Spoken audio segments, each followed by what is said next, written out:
Hello everyone, this is Dr. Dev. I'm a Chief Medical Oncologist, Medicover Hospital, Visakhapatnam. So today we are going to talk about lung cancer.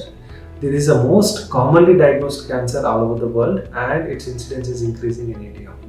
It used to be more common in men because of smoking habits, but nowadays the lung cancer incidences are increasing even in women because of change in habits or lifestyles. So as I said earlier, the most important risk factor for lung cancer is smoking, either BD, cigarette or other forms of tobacco, and also consumption of tobacco in any forms like gutka. All this contribute to increased incidence of lung cancers. So apart from smoking, we do have other factors like exposure to pollution, then exposure to radiation, then exposure to alcohol consumption. So all these factors contribute to increased incidence of lung cancer. So patient who has lung cancer, they usually present with cough. They could have a hemoptysis. So sometimes when they cough, the blood could come in the cough. And apart from that, depending if the cancer is at an early stage, they could spread to the bones and they could present with the bony pains, like pain in the bones. And they could also have, sometimes very rarely, if the cancer spreads to the brain, they could have a seizures or fits, or they could have loss of sensorium.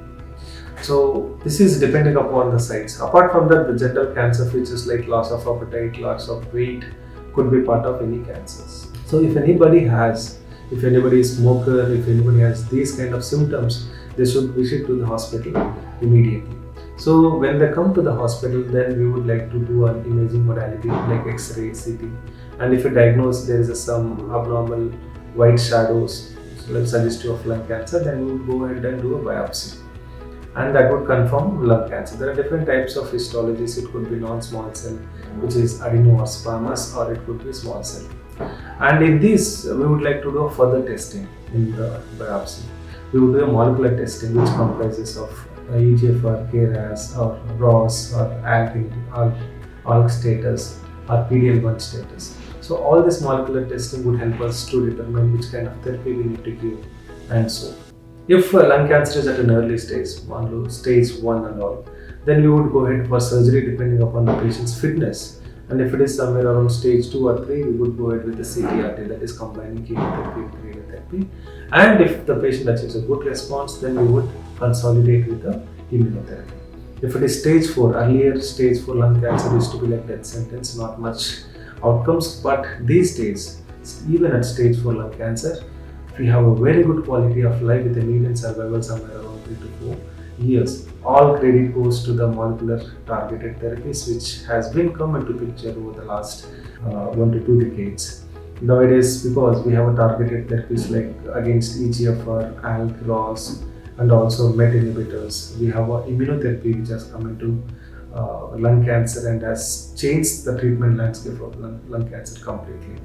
So nowadays, we give chemotherapy along with immunotherapy in the first line in the stage 4 lung cancer who doesn't have mutations, and the quality of life is good, and the duration of life or duration of response, everything is much better with this combination.